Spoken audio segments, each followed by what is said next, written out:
Sans plus attendre, nous avançons aujourd'hui dans une étape qui va être importante. Je voudrais juste reprendre quelque chose qui a été partagé donc samedi dernier concernant la Trinité et notamment, vous savez, ces deux axes qui forment la croix, un axe horizontal entre le Père, le Fils et le Saint-Esprit, où il y a une égalité essentielle, essentielle entre le Père, le Fils et le Saint-Esprit.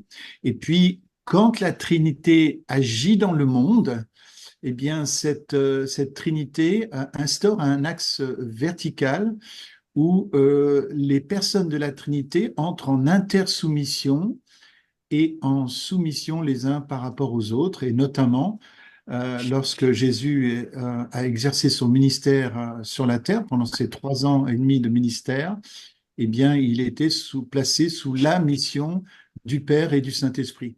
Et quand Jésus va remonter vers le Père, eh bien, c'est le Saint-Esprit qui va prendre la place et il va y avoir donc une soumission de l'Esprit au Père et au Fils sur la terre. Donc, cette soumission, on a dit qu'elle est fonctionnelle et non pas essentielle. Hein.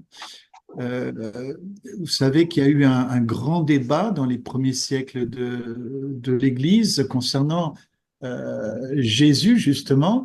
Et une des hérésies qu'on a abordées, c'est le subordinationnisme, un gros mot qui désigne le fait que Jésus serait finalement soumis par essence au Père, et non pas de manière fonctionnelle. Alors, euh, cette hérésie vient d'une erreur tout à fait compréhensible, c'est que Jésus, dans son humanité, est bien sûr soumis essentiellement à l'éternel, mais dans sa partie humaine seulement. Hein. Comme chacun d'entre nous, finalement, nous sommes soumis à Dieu.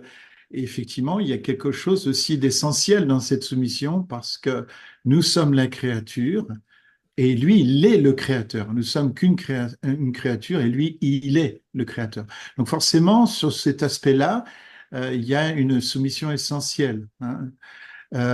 Mais Jésus, comme dans sa partie divine, ne peut pas être soumis de façon essentielle. Il est donc sous la mission du Père de façon fonctionnelle. Donc la seule soumission pour nous, humains, qui pourrait être essentielle, par essence, ben, c'est celle que, voilà, que nous avons envers Yahweh, envers la Trinité, puisque nous sommes que des créatures et lui, il est le créateur. Voilà, c'est le seul aspect où il pourrait y avoir donc une soumission essentielle, mais partout ailleurs, toute soumission ne peut être qu'une soumission donc fonctionnelle, ou comme justement Sébastien que vous venez de voir a utilisé un mot aussi qui a tout son sens, une soumission opérationnelle. Pour des raisons opérationnelles, pour des raisons de fonctionnement, il y a cette soumission-là. Hein. Euh, donc, clairement, quand la Bible parle de soumission parmi les hommes, parmi la communauté humaine, dans le royaume de Dieu, hein, parmi les hommes, parmi nous, ben cette soumission peut être que opérationnelle, peut être que fonctionnelle. Et ça, c'est l'objet d'une grande guérison. C'était l'objet d'une grande guérison pour moi.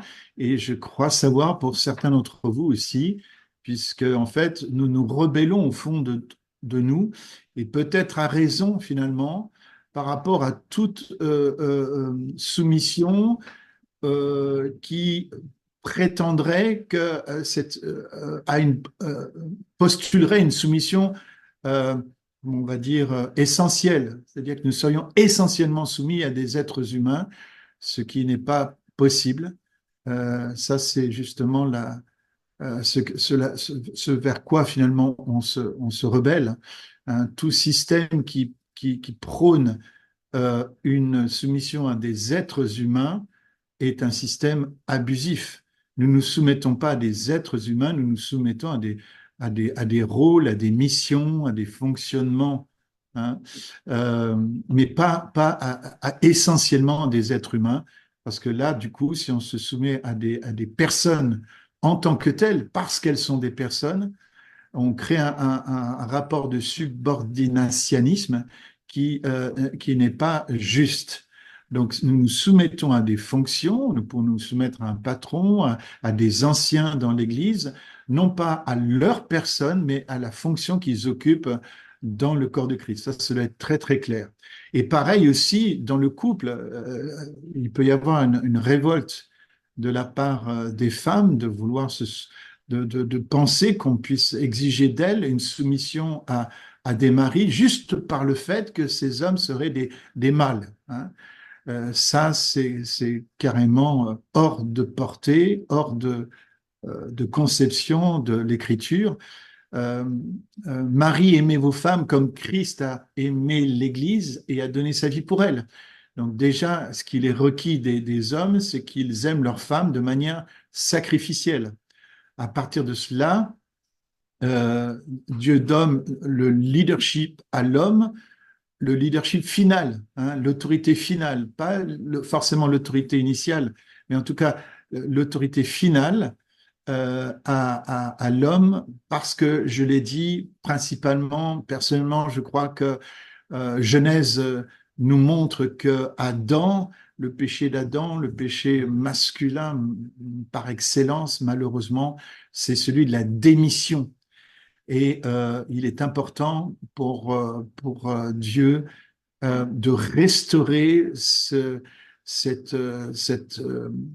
cette mentalité déchue en l'homme qui le fait douter de son positionnement. Un homme peut facilement douter de son positionnement, de sa légitimité, et Dieu le remet en position de leadership dans cette mentalité justement sacrificielle pour exercer un sacerdoce. Et si une quelconque épouse se soumet à son mari, se soumet à un sacerdoce et non pas à la masculinité en tant que telle. Hein. Euh, Ça, je crois que c'est important de le dire parce que précisément, et si je fais la comparaison avec l'islam, dans l'islam, il y a du subordinationnisme, c'est-à-dire que l'homme et ça on pourrait être à la rigueur d'accord, l'homme est soumis à Allah, et d'ailleurs c'est le sens même du mot islam, c'est soumission, hein. Euh, Parce que l'homme n'est qu'une créature et Dieu est le créateur, ça, je n'ai pas grand-chose à redire à ça, sauf que ce subordinationnisme, après, s'exerce de partout, quoi. C'est-à-dire qu'en fait, l'islam peut très bien conçoit dans toute soumission, en fait, que c'est un inférieur qui se soumet à un supérieur. Et donc, non pas à une réalité fonctionnelle, mais une réalité d'essence. Ce qui fait que malheureusement, dans l'islam, les femmes sont soumises par essence à leur mari parce qu'ils sont des hommes. Voilà. Donc ça n'a rien à voir avec un rôle, avec un quelconque sacerdoce. C'est parce que les femmes doivent se soumettre aux hommes. Une femme, pour rappel, dans l'islam, ne peut jamais acquérir la majorité. Elle est toujours considérée comme une propriété masculine et comme une mineure à vie. Hein, quand on est femme d'un musulman, on est une enfant au même titre que les enfants et on n'accède jamais au statut de majeur. Vous pouvez avoir 80 ans, 95 ans, étant femme, si vous êtes mariée, vous appartenez à un homme, donc vous êtes soumise finalement par subordinationnisme et non par soumission à un sacerdoce sacrificiel. Voilà, que ça soit très très clair. Donc, je rappelle ça parce que je crois que c'est important. Un autre éclairage que j'aimerais apporter par rapport à tout ça, qui peut être aussi important pour vous, je vais utiliser deux mots grecs qui sont utilisés par l'Évangile, c'est le mot exousia et le mot dynamis. Et je voudrais montrer la différence qu'il y a entre l'exousia et la dynamis, entre l'autorité et la puissance, hein, ou le pouvoir peut-être même. Exousia, dans le mot exousia, vous entendez ex, ça suppose que quelque chose est sorti de, et ça c'est l'idée d'une autorité déléguée. Hein. Et ça c'est vraiment l'image de l'autorité que je voudrais faire passer, c'est que l'autorité ne peut être qu'une autorité déléguée par une instance qui a une autorité plus grande que la nôtre. hein. Et c'est important d'être placé sous une autorité, hein, et non pas d'être autoproclamé, hein. Euh, euh, toute personne autoproclamée va tomber dans l'autre travers, et c'est celui de la dynamis. Dynamis, ça donnait le mot dynamite ou dynamique. C'est l'idée que finalement, quelqu'un va s'autoproclamer en cherchant en lui-même. Alors la plupart du temps, on va pas se mentir. Il va chercher dans son orgueil, dans sa présomption, hein, et aussi il va puiser dans ses dons propres, hein. Alors ça peut être des dons effectivement donnés par Dieu, voire des dons charismatiques d'ailleurs, hein, mais ça peut être aussi dans des dons, dans des capacités à manipuler, etc., hein, à séduire. Donc attention à la dynamis qui consiste à aller puiser en soi les raisons par lesquelles finalement on prendrait le dessus sur les autres, quoi. Et ça, c'est la dynamis, et c'est pas du tout l'exousia. L'exousia, au contraire, elle peut se détendre, et on se détend, hein. Reposez-vous dans cette idée que votre autorité, elle est déléguée. C'est une autorité d'abord qui vient du ciel, qui vient de la Trinité, et qui passe aussi par d'autres personnes. Et pour ça, comment ne pas citer un passage qui montre bien cette idée d'exousia, donc d'autorité déléguée. On est dans Luc 7, des versets 2 à 9. Alors, je vous invite à ouvrir la Bible à chaque fois, hein, que je vous cite un passage. C'est important que vous alliez vérifier par vous-même. C'est ce magnifique passage d'un officier romain avait un esclave malade qui était sur le point de mourir. Or, son maître tenait beaucoup à lui. Juste une petite parenthèse, certes, il y avait l'esclavage dans le bassin méditerranéen, mais ça n'a rien à voir. Enfin, on aurait besoin de redéfinir l'esclavage dans le bassin méditerranéen à l'époque, et puis l'esclavage que les nations européennes ont conçu par la suite, hein. Là, donc, il tenait beaucoup à son esclave. Et quand il a entendu parler de Jésus, l'officier envoya auprès de lui quelques responsables juifs pour le supplier de venir guérir son esclave. Ils vinrent trouver Jésus et le prièrent instamment. Cet homme, disait-il, mérite vraiment que tu lui accordes cette faveur. En effet, il aime notre peuple, hein. Il a même fait bâtir notre synagogue à ses frais. Donc on voit que le, le, le Romain prend une ambassade juive qui va parler des mérites d'un non-juif pour justement attirer l'attention de Jésus. Jésus partit avec eux. Je ne sais pas si Jésus a cédé à ces arguments. J'en doute un peu, honnêtement. Il n'était plus qu'à une faible distance de la maison quand l'officier envoya des amis pour lui dire, Seigneur, ne te donne pas tant de peine car je ne remplis pas les conditions pour te recevoir dans ma maison. Ouh, là, on est au-delà du mérite, là. Là, justement, si quelqu'un mérite, là, justement, l'officier romain est en train de constater qu'il ne mérite rien du tout. Ça a dû dire, OK, j'ai bien fait de me déplacer. Je pense, j'aurais été à la place de Jésus, dit, j'aurais dit, waouh, ça change un peu concernant l'ambassade qui m'a été envoyée. Je ferme la parenthèse. Verset 7, c'est la raison pour laquelle je n'ai pas osé venir en personne te trouver, mais dis un mot et mon serviteur sera guéri. Car, et écoutez bien l'exousia, moi-même je suis un officier subalterne, mais j'ai des soldats sous mes ordres. Aujourd'hui, on dirait c'est un cadre moyen. N'est-ce pas, Sébastien? Et quand je dis à l'un va, il va. Quand je dis à un autre viens, il vient. Et quand je dis à mon esclave fais ceci, il le fait. En entendant ces paroles, Jésus fut rempli d'admiration pour cet officier. Il se tourna vers la foule qui le suivait. Il dit, je vous l'assure, nulle part en Israël, je n'ai trouvé une telle foi. Donc la foi, c'est pas seulement dit une parole, elle sera guérie, mais de reconnaître que dans la foi, il y a une exousia, c'est-à-dire qu'il y a une autorité déléguée. Une autorité nous a été donnée par quelqu'un de plus grand, qui est passé par le moyen de quelqu'un à qui on est soi-même soumis, et finalement, eh bien, cette parole qui vient du ciel peut toucher peut aller très très loin s'il y a finalement une concaténation de personnes qui sont sous la mission de quelqu'un, hein. Et ça amène la puissance, un peu comme un circuit électrique.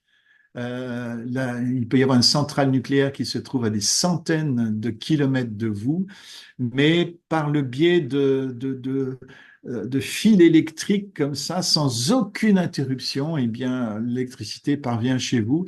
Eh bien, le miracle, la foi, c'est ça, exactement, ça marche exactement de cette manière-là. Donc, voilà. Donc, en résumé, l'exousia, hein, se rapporte davantage à l'autorité ou au pouvoir légitime, tandis que la dynamis se rapporte à la puissance ou à la force d'une personne intrinsèque, hein. Alors certes, quand Jésus fait des miracles, il le fait de manière intrinsèquement, lui, donc il exerce bien une dynamis, hein, une dynamis, une dynamique. Mais j'ai envie de dire, ça, c'est Jésus, quand il guérit. Quand nous guérissons, nous guérissons lorsque nous imposons les mains ou quand quoi que ce soit que nous fassions en son nom, nous le faisons en son nom. Et donc, c'est plus vraiment la dynamis qui se manifeste là, c'est plutôt l'exousia, hein. Voilà, quand on va rentrer proprement dans la troisième partie de la parabole de Luc 15, et je voudrais qu'on posait une définition de la parabole. Parabole, étymologiquement, ça veut dire poser à côté. D'ailleurs, il y a l'idée de parallèle, hein, parallèle ou paradoxe d'ailleurs, hein.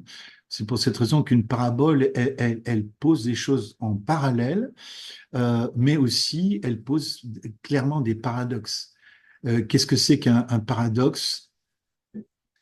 C'est une situation, une proposition, un ensemble de circonstances qui semblent aller à l'encontre de l'intuition commune ou de la logique, souvent en apparaissant comme comme autocontradictoire ou impossible à résoudre. Les paraboles peuvent être utilisées pour illustrer des ambiguïtés dans la pensée humaine, des limites de la connaissance ou des contradictions apparentes dans un système de croyances ou de principes. Ils sont souvent utilisés en philosophie, en mathématiques, en logique et en rhétorique pour stimuler la réflexion critique et remettre en question les certitudes, les fausses certitudes, hein. Donc voilà, dans une parabole, on manie le paradoxe volontairement. Et puis, je vous laisse une citation de Pierre Dac qui résume ce que c'est qu'un paradoxe. Le paradoxe, c'est l'interrogation infinie de l'intelligence sur la validité de ses propres certitudes. Vous voyez, donc le paradoxe nous aide à ne pas entrer dans des fausses certitudes, nous n'est pas dans ce qu'on appelle aujourd'hui des biais cognitifs. Elle empêche de nous laisser enfermer, elle oblige l'intelligence à rester ouverte et non pas se fermer bêtement sur des fausses certitudes, hein.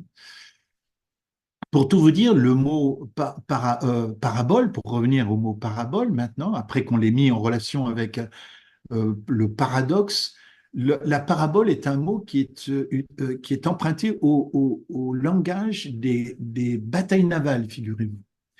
Dans les batailles navales, vous savez ce qui se passe lorsqu'il y a un bateau qui va venir se mettre à côté d'un autre. Et en fait, l'idée de parabole, c'est ça, c'est-à-dire qu'un bateau vient se situer en parallèle du bateau qu'il va donc prendre en abordage.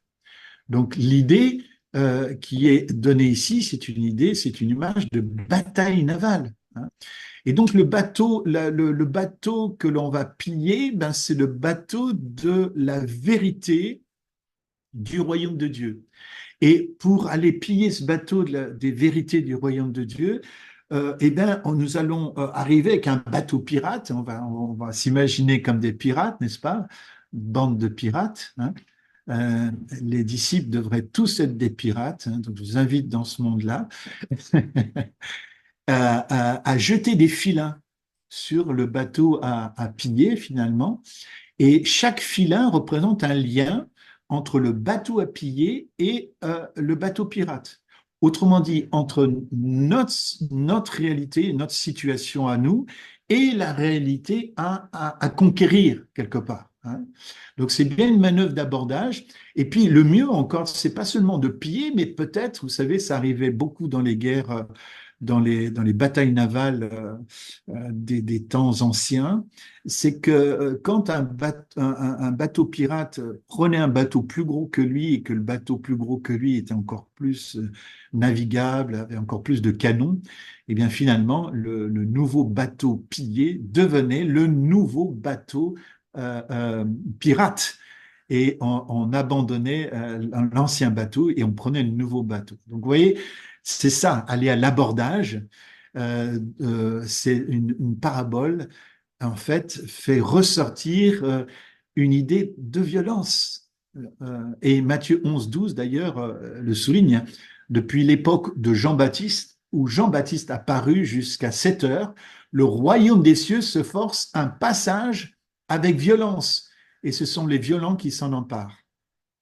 Vous avez remarqué l'expression le royaume des dieux se force un passage avec violence. C'est l'idée d'entrer dans quelque chose, hein. Et l'idée qui est reprise là, c'est celle de Michée 2,13, où quelqu'un fait une brèche dans le mur pour libérer les brebis. Hein, vous irez voir ça dans Michée 2,13, l'idée de faire une brèche pour libérer les brebis. Et c'est exactement ce que Jésus fait au travers de la parabole de Luc 15 et en général des paraboles, c'est c'est faire une brèche dans quelque chose de dur pour libérer des vies, pour libérer des brebis. Quelle belle image. Matthieu 13, 34 à 35, Jésus enseigna toutes ces choses aux foules en employant des paraboles. Il ne leur parlait pas sans paraboles. Ainsi s'accomplissait la parabole du prophète. J'énoncerai des paraboles, je dirai des secrets cachés depuis la création du monde. Donc, dans une parabole, il y a bien donc des secrets cachés et la parabole véhicule ces secrets cachés. Mais on pourrait s'interroger à juste titre sur la stratégie de Jésus. Imaginez, Jésus n'a que 3 ans de ministère devant lui. Il commence à l'âge de 30 ans sa sacrificature et son ministère de rabbin, quelque part, de Rabbi Jésus. Et du coup, il a que 3 ans. Est-ce que si vous deviez communiquer en 3 ans, vous n'aviez que 3 ans pour sauver l'humanité, finalement, être l'agneau de Dieu qui ôte le péché du monde et de prêcher le royaume de Dieu et en même temps le salut des âmes, est-ce que vous y prendriez avec un langage aussi énigmatique? Aussi énigmatique. Ça, c'est la question qu'on peut se poser. Vous savez, la définition problématique que l'on me sert souvent, c'est peut-être pour ça que vous n'avez pas osé répondre, vous avez dit Pierre va nous piéger à tous les coups là. Voilà, je vais vous lire une définition, mais qui est très problématique de la parabole, vous allez voir, elle est hyper naïve cette définition. Les paraboles sont conçues pour transmettre des vérités profondes de manière accessible, ah bon, et mémorable. Mhm. En utilisant des exemples concrets et familiers pour illustrer des principes abstraits ou des enseignements. Ça, c'est franchement une définition, mais alors très, très, très, très mauvaise. Parce que, pour une raison très simple, c'est qu'en fait, les paraboles sont pas du tout évidentes. Donc, c'est pas du tout ce qui est dit dans cette définition de la parabole, là. Une parabole, au contraire, elle ne va pas de soi. Encore une fois, je vous ai dit qu'elle était paradoxale, elle véhicule des paradoxes, et la parabole elle-même, même si elle utilise un langage de tous les jours, il faut quand même la décrypter. Il y a un décryptage à faire. Je voudrais insister là-dessus, justement en lisant Matthieu 13, de versets 13 à 16. Voilà ce que dit Jésus. Voici pourquoi je me sers de paraboles pour leur parler. C'est que bien qu'ils regardent, ils ne voient pas. Et bien qu'ils écoutent, ils n'entendent pas et ne comprennent pas. Donc, bizarrement, vous voyez, la parabole, selon Jésus, n'est pas faite pour que les choses soient comprises. Une parabole est faite pour que les choses ne soient pas comprises. Waouh! Pour eux, s'accomplit cette prophétie d'Ésaïe, et là, Jésus va citer sa Bible. Je vous rappelle que Jésus n'avait pas le Nouveau Testament, hein, et ne citait que l'ancienne alliance, que nous appelons, nous, l'Ancien Testament, c'était la Bible de Jésus. Vous aurez beau entendre, vous ne comprendrez pas, c'est dans Ésaïe, vous aurez beau voir de vos propres yeux, vous ne saisirez pas, car ce peuple est devenu insensible, ils ont fait la sourde oreille, ils se sont bouchés les yeux de peur qu'ils voient de leurs yeux et qu'ils entendent de leurs oreilles, de peur qu'ils comprennent, qu'ils reviennent à moi et que je les guérisse. Vous, au contraire, et ça, là, Jésus s'adresse à ses disciples, vous êtes heureux, vos yeux voient et vos oreilles entendent. Waouh! Vous voyez, le christianisme, contrairement à ce qu'on pourrait penser, c'est pas une école de crédulité, n'est pas une école de croyance. On n'apprend pas des croyances dans le christianisme. C'est une école où on reçoit une révélation dans la misère de notre intelligence, dans la misère de notre compréhension limitée. Au fond, une parabole, elle exerce un jugement. C'est pas un moyen pédagogique, en aucun cas, en aucun cas. Elle exerce un jugement pour les cœurs endurcis, mais aussi pour l'intelligent qui ne s'appuie que sur son intelligence naturelle. D'ailleurs, là, il y a un trait d'humour dans Luc 8-10 que je ne peux pas m'empêcher de relever. Vous savez que j'apprécie l'humour et l'humour de Jésus et l'humour des Écritures, parce que dans les évangiles, il y a de l'humour, croyez-moi. Bon, il faut le décrypter, certes, un petit peu, mais quand dans ce contexte-là, vous lisez Luc 8-10, voilà ce que l'on entend. Vous avez reçu le privilège de connaître les secrets du royaume de Dieu, mais pour les autres, ces choses sont dites en parabole. Ainsi, bien qu'ils regardent, ils ne voient pas, et qu'ils entendent, ils ne comprennent pas. Vous imaginez, Jésus leur dit, en fait, les paraboles, c'est pour les gens du dehors, pour qu'ils ne comprennent pas. Mais vous, les disciples, vous comprenez. Il n'y a même pas de l'ironie dans Jésus, là, à ce moment-là. Il est convaincu que les disciples vont comprendre les paraboles. Euh, et je vais vous prouver qu'ils ne les comprenaient pas, parce que vous savez qu'après, en particulier, les disciples étaient obligés d'aller voir Jésus et, en demandant, s'il te plaît, explique-nous la parabole des quatre terrains, par exemple. Et Jésus est obligé de leur donner des cours particuliers. Quelle drôle stratégie, finalement. Quelle stratégie incroyable d'avoir 3 ans de ministère, de donner des paraboles qui ne seront pas comprises et de les expliquer à des privilégiés que sont les disciples dans des moments privés. Wow. C'est quand même assez incroyable. Hein? On n'entend plus parler de Merci de couper vos micros, s'il vous plaît. Une parabole, donc, vous voyez, par exemple, les disciples, à un moment donné, vont, dans Jean 16, 29, voilà ce qu'ils disent. Maintenant, enfin, s'écrièrent ses disciples, tu nous parles en toute clarté et non plus de manière figurée. Vous voyez, il y a un moment donné où Jésus va effectivement s'arrêter de parler en parabole. Et à ce moment-là, les disciples, mais ça va être une libération pour eux, comme si euh, ils vont s'écrier, c'est un cri de soulagement. Enfin, tu ne parles plus de manière figurée. Ça va être un soulagement incroyable, les pauvres, là. Tout d'un coup, ils vont comprendre les choses de manière directe. Alors, résumons. Qu'est-ce qu'une parabole? Alors, une parabole, je reprends une expression que mon ami Luc Bussière utilisait pour les mystères bibliques, hein. Il dit, une parabole n'est pas cachée de nous, mais elle est cachée pour nous.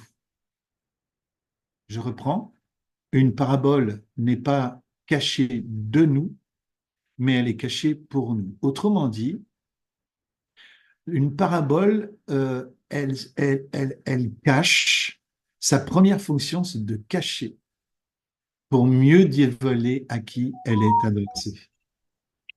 Autrement dit, c'est comme quand vous ouvrez à votre bien-aimé, et j'espère que les maris, vous offrez des cadeaux à vos bien-aimés, là. Je vais perdre des amitiés, là. Quand vous offrez un bijou à votre bien-aimé, c'est dans un écrin. Une parabole, c'est comme cet écrin. Et là où les vérités contenues, ben, elles sont contenues dans l'écrin. Et l'écrin sert à cacher, protège, pour mieux dévoiler ensuite. Eh bien, une parabole, c'est ça. Et encore une fois, la parabole se cachera toujours de ceux qui viennent avec une intelligence naturelle. Euh, il y a une apparence simplicité dans les paraboles qui est là pour tromper l'intelligence naturelle, pour la leurrer en fait. C'est un leurre. Euh, les intelligents vont se mettre devant la parole, vont lire la parole. Et, parabole, on dit ouais, ben, c'est une histoire d'une femme qui met du levain dans la pâte. Ouais, c'est l'histoire de quelqu'un qui a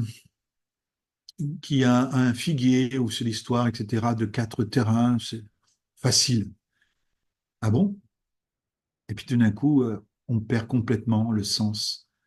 Parce qu'on est venu. Non, non, une parabole, c'est fait pour des disciples qui sont, qui sont conscients de leur misère, de leur pauvreté essentielle, et qui se tournent vers le Seigneur en disant, aide-moi, Seigneur. Et ça, c'est le grand danger que l'on encourt envers cette troisième parabole de la grande parabole que les gens ont appelée la parabole du fils prodigue. On verra que c'est pas du tout le cas. Euh, qu'on réserve finalement à l'école du dimanche, le plus souvent. Mais j'ai une bonne nouvelle pour vous, il existe une lecture pour adultes, hein. Et c'est cette lecture pour adultes que nous allons faire dans cette parabole. Nous allons, euh, nous allons essayer d'y entrer humblement. Et une manière d'y entrer humblement, pour moi, ce serait de vous dire ce que j'y ai découvert et vous savez, vous m'avez souvent entendu dire que la Bible, nous ne lisions pas la Bible, mais la Bible nous lisait.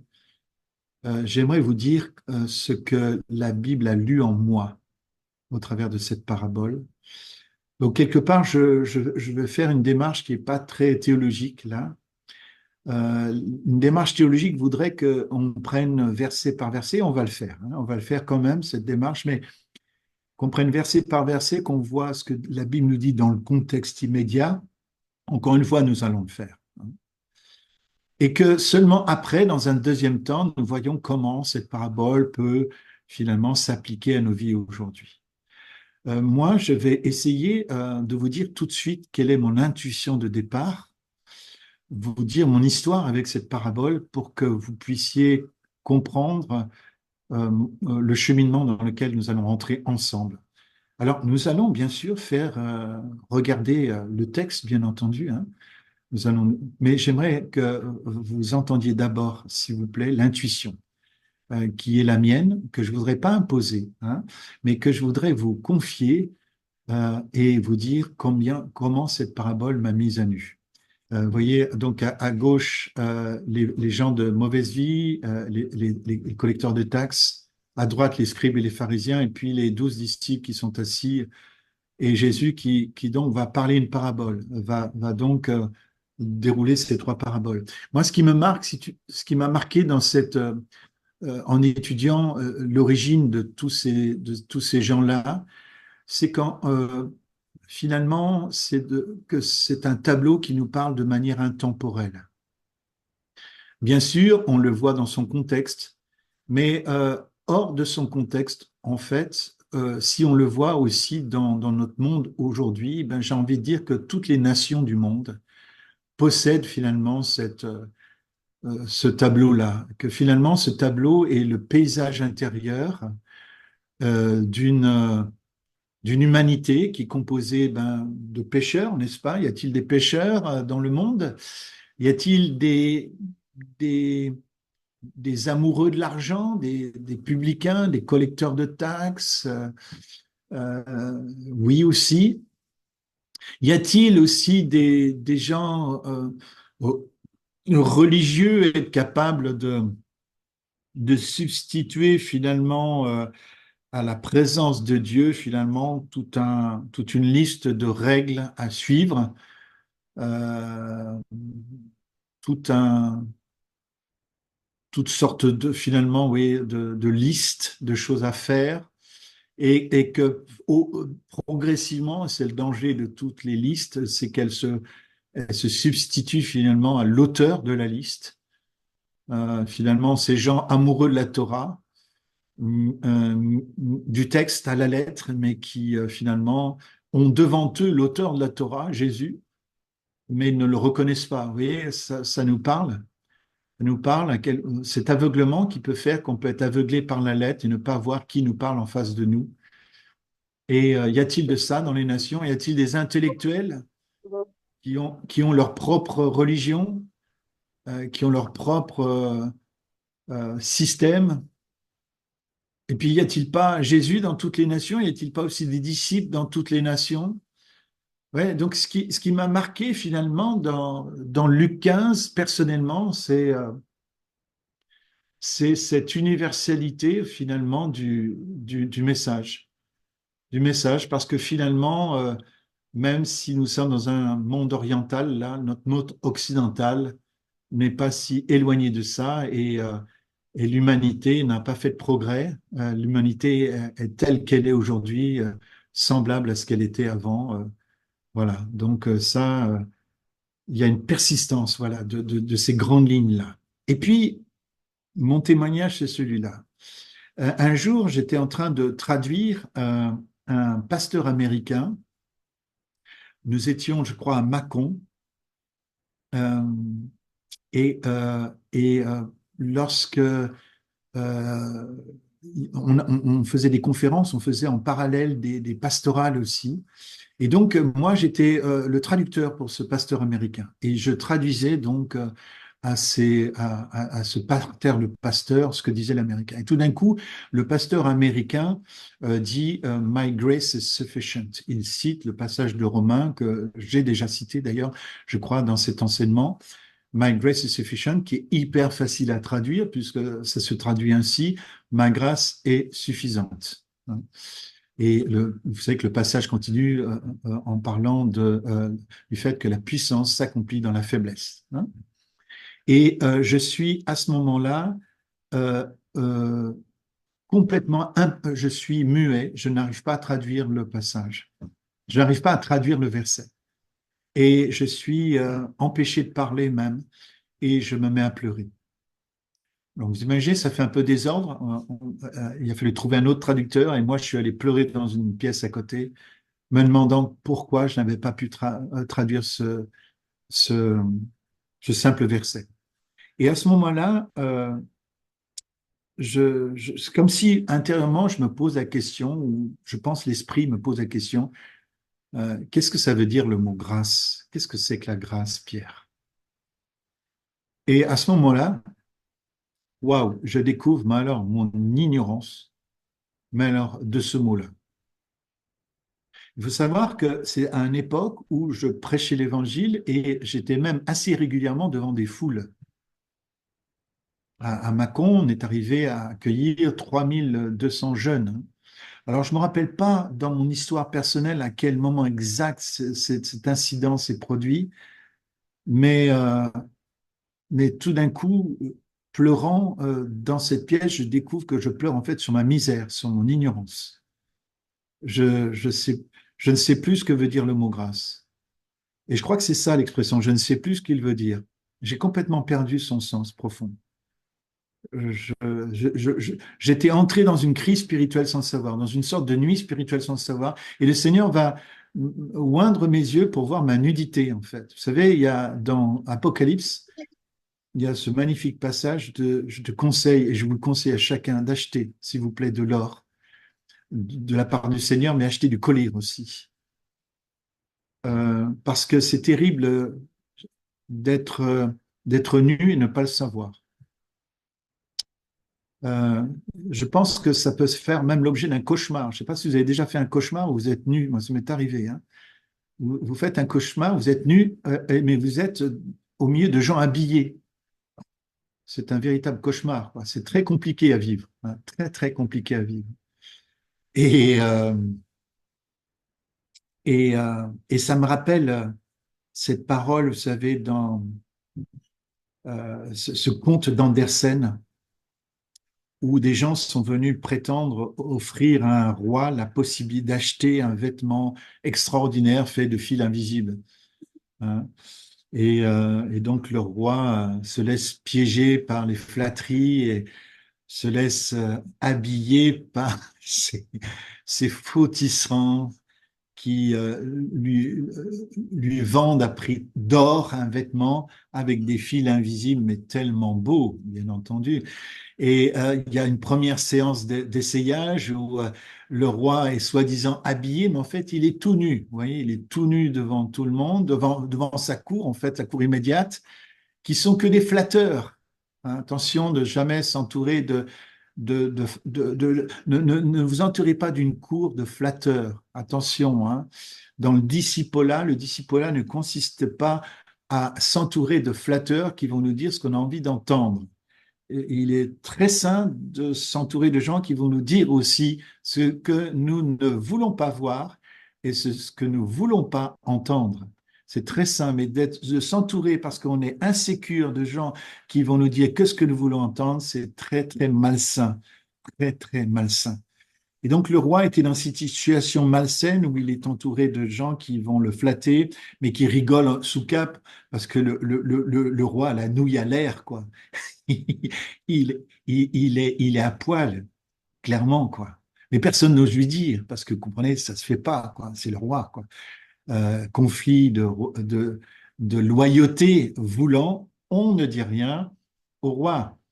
Et puis, ben, du coup, ben, le roi va vouloir montrer son beau vêtement, va faire une longue procession en ville, cette fois-ci, pour montrer la beauté de son vêtement. Vous imaginez le roi complètement nu sur un char comme ça qui part devant toute la ville. Et c'est qu'un enfant qui a le courage de dire le roi est nu. Et tout d'un coup, le sortilège euh, tombe. Eh bien, Jésus est cet enfant. Le Saint-Esprit est cet enfant qui doit nous dire notre nudité, qui doit nous rappeler à notre vulnérabilité. Et là, ça rajoute un étage à ce que nous avons dit déjà sur la vulnérabilité. La vulnérabilité est importante parce que c'est aussi accepter de recevoir le collier pour voir qui nous sommes vraiment euh, et d'être dans cette place de vulnérabilité où nous pouvons voir notre nudité. Et quand nous voyons notre nudité, nous souhaitons être vêtus. Et le revêtement dont nous avons besoin ne peut pas venir de nous, ne peut venir de personne d'autre, si ce n'est que de Dieu lui-même. Nous le verrons dans l'Écriture, hein, bientôt, c'est la plus belle robe donc de Luc 15. Hein, c'est le vêtement de justice. Et donc me voilà en train de pleurer sur ma nudité, mon ignorance, et de me dire, mais au fond, Seigneur, ce que j'ai prêché jusqu'à présent, mais alors pourquoi il y a eu tous ces signes, ces miracles, même ces conversions? Et le Seigneur m'a dit, Pierre, quand tu as prêché la parole, j'ai attesté de ma parole par des signes et des miracles, par des conversions, non pas pour attester de ta vie intérieure, mais pour attester que ma parole est la vérité. Waouh! Touché, coulé. Les signes et les miracles, les conversions autour de nous, les bénédictions, ne sont pas là pour attester que nous sommes véridiques ou authentiques. Elles sont là pour attester que lui est vrai, que lui est véridique, que lui est authentique. Donc c'est pour cette raison qu'il nous faut mettre en notre vie des principes de relecture, des principes de regard, de redevabilité par lesquels nous acceptons que nos vies soient vues par des gens qui nous aiment suffisamment pour nous dire la vérité. Et merci à l'enfant qui conduira les nations et qui dira aux nations, vous êtes nus. Un enfant les conduira. Et moi, je pense que l'enfant qui doit nous conduire, c'est l'enfant du comte d'Andersen. Et à ce moment-là, une main s'est posée sur moi, j'étais dans une misère, je me sentais tellement misérable. Je me croyais riche et j'étais nu. Je me croyais riche et j'étais pauvre, en fait. Et Et là, bien sûr, ça va inaugurer tout un chemin de mort à moi-même. Je vous rappelle, c'est pas alors qu'on fait ce chemin à la recherche du Père, ça nous n'empêchera aucun d'entre nous de passer par une mort à lui-même. Il faut que, si nous voulons qu'il y ait du fruit qui soit porté dans cette nation, euh, et quelle que soit la nation dont vous entendez ce message, il faut que vous soyez le grain qui meurt. Car si le grain ne meurt, il ne peut pas porter de fruit. Et ce dont je vous parle, ça ressemble à la mort. Et quand on meurt, on est seul. Croyez-moi, on est très très seul. Personne ne peut venir vous consoler. Il n'y a aucune consolation qui peut consoler quelqu'un qui meurt de cette manière-là. C'est peut-être que le Seigneur qui le relève. Mais gloire à Dieu quand il y a ce relèvement. Gloire à Dieu quand il y a cette résurrection, parce que bah, les fruits portés sont plus abondants. Hein. Et c'est bien de cela dont il s'agit, n'est-ce pas, dans cette formation. Hein. Et donc, le Seigneur a mis la main sur mon épaule et, euh, et il m'a dit, je vais t'expliquer. Et à partir de ce moment-là, le Seigneur va me réexpliquer la grâce. Parce que quelque part, la grâce, bien sûr, elle m'avait amené à Jésus-Christ. Et quand Luc Bussière m'a parlé de Jésus dans la fac de philosophie de Lyon 3, qui est Claude Bernard à Lyon, j'ai saisi quelque chose de cette grâce. Je l'ai saisi. Mais quelque part, cette grâce, elle a coulé au travers, un peu comme, vous savez, quand on prend du sable sur la plage. Moi, j'ai fait ça quand j'étais enfant, je prenais du sable chaud comme ça, et puis ben, le sable coule par là, vous savez. Il coule par là, et puis quand vous ouvrez la main, vous avez toujours l'impression que vous avez encore le tas, mais le tas a disparu, il n'y a que le contour. J'avais gardé le contour de la grâce, mais j'avais plus la force. J'avais l'apparence de la grâce, mais plus ce qui en fait la force. Et, euh, et je vais vivre à ce moment-là, donc à partir de ce moment-là, une deuxième expérience de la grâce. Et un jour, quelqu'un d'ailleurs va m'apporter un livre extraordinaire de Ruben Sayens, euh, qui est Ruben Sayens, qui est un évangéliste français. Sa tombe est à Marseille, cher Sébastien. Hein. Et je t'invite à aller visiter sa tombe. On a un Marseillais au milieu de nous. Hein. Et quand vous irez sur la tombe de Ruben Sayens, un évangéliste qui est passé par une nuit spirituelle. Pareil, c'est un évangéliste dans le ministère, puis tout d'un coup, c'est comme si son message n'a plus de puissance sur les gens. Même en lui, il pense même abandonner le ministère. Il est au bout de lui-même et il pense abandonner le ministère. Et à ce moment-là, Ruben Sayens va aller en Suisse, va rencontrer un pasteur réputé pour sa foi vivante qui va lui dire non, non, surtout ne lâche pas. Donc, imaginez la parole de consolation, t'as envie de tout abandonner, tu as envie de tout quitter, tu as envie d'abandonner le ministère, et puis tu as quelqu'un qui te dit non, ne lâche pas. C'est la seule parole avec laquelle tu reviens en France. Et puis tout d'un coup, bien, Ruben Sayens va ouvrir la Bible dans Zacharie, et où il est dit, et je vis le grand sacrificateur, vous savez, c'est la fin du chapitre 3, le début du chapitre 4. Il y avait un grand sacrificateur qui était vêtu de, de vêtements sales et tachés, et puis Satan qui l'accusait.